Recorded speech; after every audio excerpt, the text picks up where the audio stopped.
देखते हैं। ये देखो क्या सवाल लिखा, जरा पढ़ो। एक आयताकार प्लॉट का क्षेत्रफल 616 वर्ग मीटर है, जबकि इसकी चौड़ाई 22 मीटर है। इसके चारों ओर 7.5 रुपए प्रति मीटर की दर से बाड़ लगवाने का खर्च बताओ। तो ये बताओ, चारों तरफ अगर उसको बाड़ लगवाना है तो क्या ज्ञात करना है हमको। बाड़ वाला सवाल कैसे होता है? बाड़ का मतलब होता है चारों तरफ से बांधना ना। तो चारों तरफ से बांधने के लिए क्या यूज होता है? परिमाप। यानी कि हमको यहाँ पे परिमाप का इस्तेमाल करना पड़ेगा। परिमाप का सूत्र क्या होता है? आयत का है ना। क्या होता है परिमाप का सूत्र? 2 गुणे ब्रैकेट में लंबाई प्लस चौड़ाई। ठीक, हमको क्या क्या चाहिए? लंबाई पता चल जाए, चौड़ाई पता चल जाए। तो ये देखो, चौड़ाई तो उसने दे रखा है लेकिन लंबाई नहीं दे रखा है। लंबाई की जगह क्या दे रखा है? क्षेत्रफल दे रखा है। यानी कि हमको पहले इसका लंबाई ज्ञात करना पड़ेगा। ठीक, पंखा बंद करो भैया, पंखा बंद करो, बंद करो। ठीक, पहले हमको इसका क्या ज्ञात करना पड़ेगा? लंबाई। फिर हम इस सूत्र में रख देंगे, हमारा काम बन जाएगा। इसी तरह से वहां तुमको सोचना है सवाल पेपर में। बात समझ में आ रही नहीं आ रही? तुमको सोचना होगा पहले कि बाड़ लगवाने का खर्च तो ये बता रहा है, तो बाड़ लगवाने के लिए हमको कौन सा सूत्र इस्तेमाल करना पड़ेगा? तो तुमने कहा परिमाप इस्तेमाल करना पड़ेगा।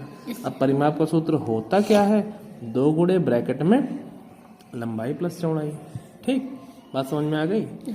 अब क्या करें? जैसे 2 गुणे लंबाई चौड़ाई तो है, तो पहले हम ये देखें कि हमको मिला क्या है। सिर्फ और सिर्फ चौड़ाई मिली है, लंबाई तो मिली नहीं है ना। तो लंबाई नहीं मिली तो लंबाई कैसे निकालेंगे? देखो हमको क्या दे रखा है, इन्होंने दिया है आयत है, तो तुमको दिमाग में आयत ही आयत चलेगा और कुछ नहीं चलेगा। तो ये दे रखे हैं क्षेत्रफल का जो मान है, बताओ होता क्या है आयत का क्षेत्रफल? या चलो क्षेत्रफल का मान इन्होंने दे रखा है 616 दे रखा है, और तुम सूत्र भी तो जानते हो क्षेत्रफल का। क्या होता है बताओ? लंबाई गुणे चौड़ाई। भूल जा रहे हो, मामला गड़बड़ है। तो यही तो हम लिख सकते हैं कि नहीं लिख सकते हैं बताओ? भाई इन्होंने मान दे रखा है और हमने हम सूत्र जानते हैं। इस तरीके के सवाल में क्या करेंगे, जब एक चीज का मान दे रखा होगा उसी का सूत्र, तो दोनों को हम बराबर ऐसे कर देंगे। बात समझ में आ गई? अब बताओ इसमें किसका मान दिया है? चौड़ाई का मान दिया है ना। कितना? 22। तो हम रखें लंबाई गुणे 22 बराबर 616। लंबाई का मान निकाल लोगे? लंबाई बराबर 616 बटे 22। अरे बात समझ में? अब क्या करें? काटो पीटो इसको। कैसे कैसे कटेगा? 2 से काटो, कट जाएगा 11 बार। ये 2 से काटोगे, 2 3 6 308। ठीक, इसको काटोगे 11 दूना 22, 11 से काटो, 11 दूना 22, कितना बचेगा? 8, 11 8 88। काट देना किनारे। 28 11 दूना 22 हुआ, 8 बचा, 11 8 88। कितना उत्तर आया? यानी कि लंबाई बराबर कितना हो गया? 28। समझ में आई? ये रहा पहला चरण। ठीक, अब क्या करोगे? अब ये जो सूत्र हमारे पास था, सूत्र से हम इसका परिमाप निकाल लें। और कह रहा है 1 मीटर में का खर्चा 7.5 रुपया है। जितना परिमाप आएगा उसको 7.5 से गुणा करना पड़ेगा। बात आ रही समझ में? चलो आगे बढ़ते हैं। तो अब हमको लंबाई कितनी मिल गई? 28 मीटर। ठीक, अब यही सूत्र का इस्तेमाल करते हैं। परिमाप बराबर 2 गुणे ब्रैकेट में लंबाई कितनी हो गई? 28, और प्लस चौड़ाई कितनी हो गई? 22। कोई दिक्कत? जोड़ दो दोनों को। 22 28 कितना हो जाएगा? 50 हो गया। 50 दूनी 100 वर्ग 100 में कितना? मीटर। तो परिमाप कितना आया? 100। अब ये कह रहा है कि 1 मीटर में अगर हम बाड़ लगाएंगे, क्या करेंगे? अगर ये 1 मीटर में बाड़ लगाता है तो कितना रुपया लेगा? 7.5। तो अगर 100 मीटर में बाड़ लगाएगा तो भाई अगर 1 मीटर का 7.5 रुपये ले रहा है तो 100 मीटर का क्या होगा, 100 से इससे का गुणा हो जाएगा सीधा सीधा। बात समझ में आ रही है? इसको क्या करो, 100 से गुणा कर दो। 100 से गुणा होगा, दशमलव किधर खिसक के जाएगा, दाहिने। ये जानते ही हो कितना हो गया, 750। विकल्प कौन सा मिल गया, डी। बात समझ में आई? ये सवाल समझ में आया? ये पिछली बार सवाल आया है। 2 चरण का कम से कम समझ लो, 1 चरण ये हुआ, दूसरा चरण ये हुआ, तीसरा चरण ये हुआ, 3 चरण का ये सवाल है। इस तरह के आएंगे सवाल तो तुमको समझना रहेगा।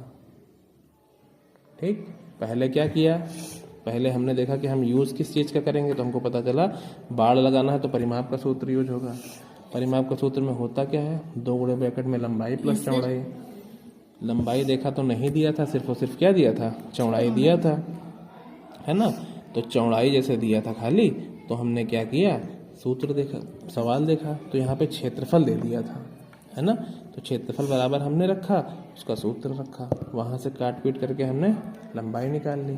लंबाई को हमने परिमाप के सूत्र में रखा तो परिमाप निकल आया। फिर क्या कह रहा है, 1 मीटर का चारों ओर 1 मीटर अगर लगाओगे तो 7.5 रुपये लेगा। पूरा है कितना वो, 100 मीटर।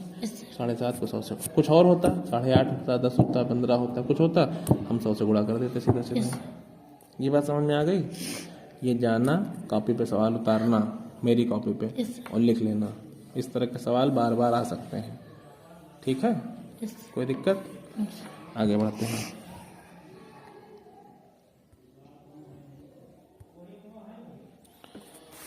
क्या लिखा है, कल इस तरह का सवाल हमने बताया भी था।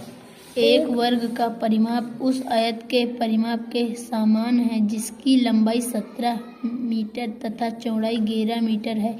इस वर्ग का क्षेत्रफल वर्ग मीटर में है। अच्छा, वर्ग का किसका क्षेत्रफल निकालना है हमको, वर्ग का। होता क्या है, वर्ग का क्षेत्रफल बराबर क्या होता है बताओ? 1/2 गुणे आधार गुणे बेटा वर्ग है, पन्ना खोलो अपना, वर्ग जो सामने लिखा है, भुजा स्क्वायर या 1/2 विकर्ण स्क्वायर। तो हम यहाँ पे भुजा स्क्वायर को मानेंगे। किसको मानेंगे? विकर्ण जब तक नहीं देखे तब तक हम उसको नहीं देखेंगे। यानी हमको भुजा पता चल जाए कहीं से, तो हम उसका वर्ग कर दे तो उसका क्षेत्रफल पता चल जाए, है ना।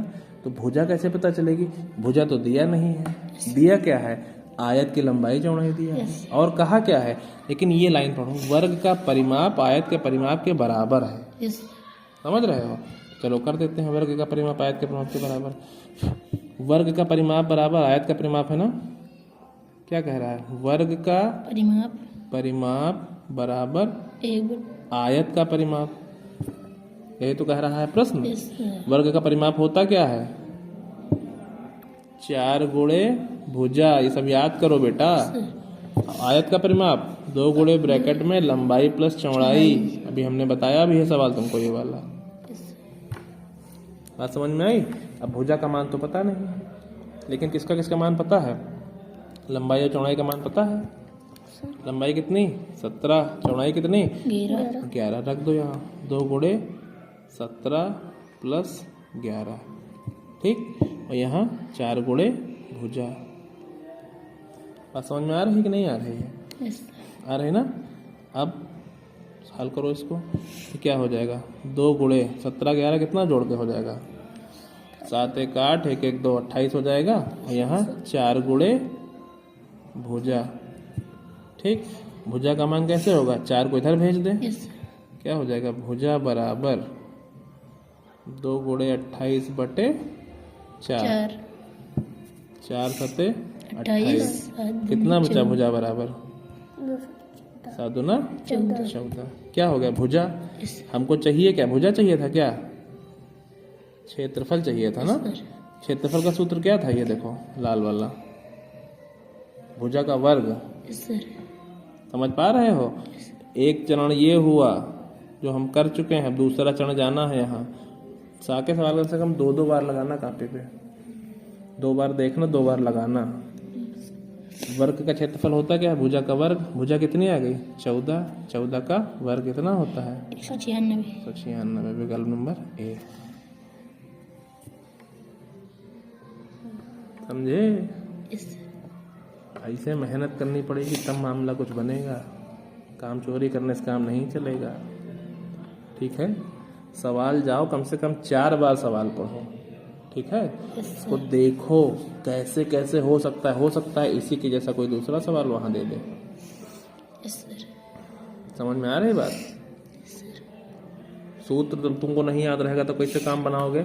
हमेशा प्रेफर करा करो कि ये वाला सूत्र हम पहले, अगली बार से इसको जब लिखो ना तो इसको अलग लाइन में लिखो, ऐसे लिखो। जैसे ये 1/2 गुणे विकर्ण का है तो पहला सूत्र मानो भुजा का वर्ग, ठीक, और दूसरा सूत्र क्या होता है 1/2 विकर्ण का वर्ग। ठीक, कोई पूछे क्षेत्रफल का तो 2 सूत्र है, एक तो भुजा का वर्ग, दूसरा विकर्ण का वर्ग। ये बात समझ में आ गई? ये दोनों सवाल तुमको समझ में आ गए? ठीक है, ये दोनों सवाल पीछे बताया, एक ये बताया। ठीक है ना, इसको बढ़ा घटा के पहले सवाल लिख लेना, उसके बाद इसको बिल्कुल याद कर लेना। ठीक, कोई दिक्कत? आगे बढ़ो। ये देखो क्या लिख रहा है, ये बताओ करके कैसे होगा। यदि एक वर्ग की प्रत्येक भुजा अपनी 1/3 हो जाए तो वर्ग का क्षेत्रफल घटकर हो जाएगा। ऐसे करोगे इसको। ये कह रहा है कि मान लो पहले उसकी भुजा रहती a, क्या रहती ए, तो उसका क्षेत्रफल क्या रहता a का वर्ग। समझ रहे हो कि नहीं समझ रहे हो? या भाई मान लो कि तुम को इस तरह से नहीं समझ, मान लो उसकी पहले भुजा रहती है ना, तो क्षेत्रफल क्या होता भुजा का वर्ग होता। अरे बात समझ में, क्षेत्रफल क्या होता है भुजा का वर्ग। अब ये कह रहा है अपनी 1/3 हो जाए, यानी कि भुजा गुणे 1/3 अगर हो जाए, क्या कह दे, क्या हो जाए? ये कह रहा है हो क्या जाए कि भुजा का 1/3 अगर कहता कि 3 गुना हो जाए तो 3 से गुणा करते हैं। ये कह क्या रहा है 1/3 यानी कि 1/3 हो गई। बात समझ में आ रही है?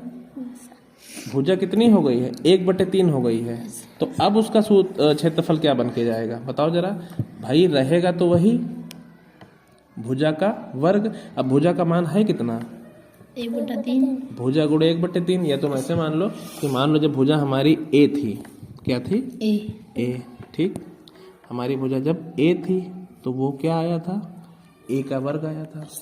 अब हमारी भुजा हो गई है a गुणे 1/3, ठीक है, क्या हो गया a गुणे, भाई सूत्र तो बदलेगा नहीं क्षेत्रफल का, कि बदल जाएगा बताओ। बात बहुत अच्छे से समझना तभी मजा आएगा। सूत्र होता क्या है देखो, क्षेत्रफल का सूत्र क्या होता है भुजा का वर्ग। ठीक, जब हमारी भुजा a थी तो क्षेत्रफल क्या हुआ a का वर्ग। अब ये कह रहा है कि हमने भुजा को 1/3 कर दिया है, यानी कि 1/3 से गुणा कर दिया है। ठीक है, तो अब क्या होगा क्षेत्रफल, अब फिर से भुजा का वर्ग होगा, लेकिन अब भुजा की जगह मान हम क्या रखेंगे a। अब एक का 1 से गुणा करोगे तो 1 ही रहेगा, a/3 हो जाएगा। अब इसका वर्ग, अब नया क्षेत्रफल क्या बन के आएगा भुजा का वर्ग आएगा, और भुजा का मान कितना है a/3, उसका वर्ग। ये बात समझ पाए भाई? जब भुजा a थी तो हमने भुजा की जगह a रखा था। अब भुजा हो कितनी गई है 1/3 नहीं हो गई है, यानी कि a/3 हो गई है, तो हम क्या रखेंगे क्षेत्रफल बराबर a/3 का वर्ग। आ रही बात समझ में कि नहीं आ रही है? ना समझ में आ रहा हो तो फिर से बताएं। आ रही है? फिर से बता दें? चलो फिर से देख लो एक बार, क्योंकि ये सवाल समझ जाओगे तो मजा आ जाएगा। ठीक है, हम इसीलिए इसको रिकॉर्ड करे ले रहे हैं कि तुमको जो है समझ में आ जाए। सवाल कह क्या रहा है, कह रहा है एक वर्ग की भुजा अपनी 1/3 हो जाए, तो पहले तो हमको बताओ वर्ग का क्षेत्रफल क्या होता है भुजा का वर्ग। क्या होता है भुजा का पहली दशा में। ठीक है, हमने कहा अगर भुजा जो है हमारी a होती तो क्षेत्रफल क्या होता बताओ जरा हमको। भुजा की जगह ए रखते, यस सर, ए का वर्ग हो जाता, यस सर, कोई दिक्कत नहीं थी। नो सर, लेकिन अब यहाँ पे दशा बदल गई ना। दूसरी दशा में क्या होगा, ये क्या कह रहा है, भुजा अगर 1/3 हो जाए, यानी कि भुजा बराबर है क्या, अब ए नहीं बची है, यस ए गुणे 1/3 हो गई है, Yes, sir. यानी कि a/3 हो गई है। यस सर, बात समझ में आ रही है। तो अब क्षेत्रफल क्या लिखोगे भाई, अब क्षेत्रफल हम जो लिखेंगे भुजा स्क्वायर, तो भुजा की जगह रखेंगे क्या, जैसे यहाँ पे ए था भुजा, ए स्क्वायर रख दिए थे, अब भुजा क्या है, a/3 है, तो सूत्र तो बदल नहीं जाएगा, सूत्र तो वही रहेगा। भुजा का वर्ग, तो भुजा है कितनी, a/3, अब ये इसका वर्ग हो जाएगा। ये बात समझ में आई। अगर कहता कि भुजा हमारी 3 गुना हो गई है तो 3a हो जाता, 3 गुणे a हो जाता, तब क्षेत्रफल क्या होता, 3a का वर्ग। यस बात समझ रहे हो। कह देता कि 5 गुना हो गई है हमारी भुजा, कितने गुना, 5 गुना हो गई है मान लो, कह देता, तो हम कह देते 5a हो गई है भुजा, तब क्षेत्रफल क्या निकल के आता, 5a का वर्ग। यस ये बात समझ पा रहे हो, ठीक है कि नहीं ठीक है। तो हमको मतलब लेकिन किससे है, इसको लो दूसरे कलर से कर दें। देखो हमने क्या कहा, अगर मान लो वो कह देता कि हमारी भुजा 3 गुनी हो गई है ना, तो क्या लिखते, 3a का वर्ग लिखते। यस 5 गुनी हो गई है तो 5a का वर्ग लिखते। या और कुछ कह देता, मान लो कह देता कि हमारी भुजा जो है वो हो गई है, ये कह देता कि 1/4 हो गई है, क्या हो गई है, 1/4, तो यानी कि हम a को किससे गुणा करते हैं, 1/4 से, ठीक है, यानी कि ये हो जाता है a/4, तब हमारा क्या निकल के आता क्षेत्रफल, a/4 का वर्ग। बात समझ में आ रही है कि नहीं आ रही है। उसने चूंकि कहा था कि 1/3 हो गया है तो a/3 रहा, हमको केवल और केवल इधर वाले से मतलब है, उधर वालों से मतलब नहीं, वो हमने सिर्फ उनको समझाने के लिए बताया था। ठीक हो गई है 1/3, तो कितना हो जाएगा क्षेत्रफल, a/3 का वर्ग हो जाएगा ना। तो इसको हल करोगे तो कितना निकल के आएगा, देखो a का वर्ग a हो गया, 3 का वर्ग 9 हो गया कि नहीं हो गया। अब पहले क्षेत्रफल कितना था, a² है ना, मान लो इसको हम कह देते हैं पहला क्षेत्रफल, ये देखो ये क्षेत्रफल पहला क्षेत्रफल हो गया। अब ये दूसरा क्षेत्रफल निकल गया है, तो दूसरा क्षेत्रफल पहले क्षेत्रफल का कितना है, ये a² था, अब ये a²/9 हो गया है, हो गया है कि नहीं। तो जैसे ये 3 होने पे 1/3 हुआ था, ठीक है ना, वैसे ये 9 होने पे क्या हो जाएगा, 1/9। ये बात समझ में आई कि नहीं आई भाई। पहले ये a² था, अब a² से बदल के क्या हो गया, a²/9। ये पहले a² था, देखो ये देखो, ये पहले a² था, यस सर, अब कितना हो गया है, अब कितना हो गया है, a²/9 हो गया है। पहले वो a² था, अब a²/9 हो गया है। तो पहले से कितना बदल गया है, तो उसका क्षेत्रफल कितना घटकर हो जाएगा, 1/9।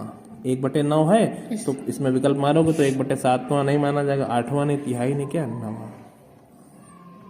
समझ में आई बात। पी लेना जाके घर पे इसको, 3 से 4 बार इसको पीना, तब समझ में आएगा। कल कहेगा मान लो 5 गुना हो जाता है तो 5a² हो जाता है, तब 25 गुना हो जाता है। समझ रहे हो, बहुत इंपॉर्टेंट सवाल है।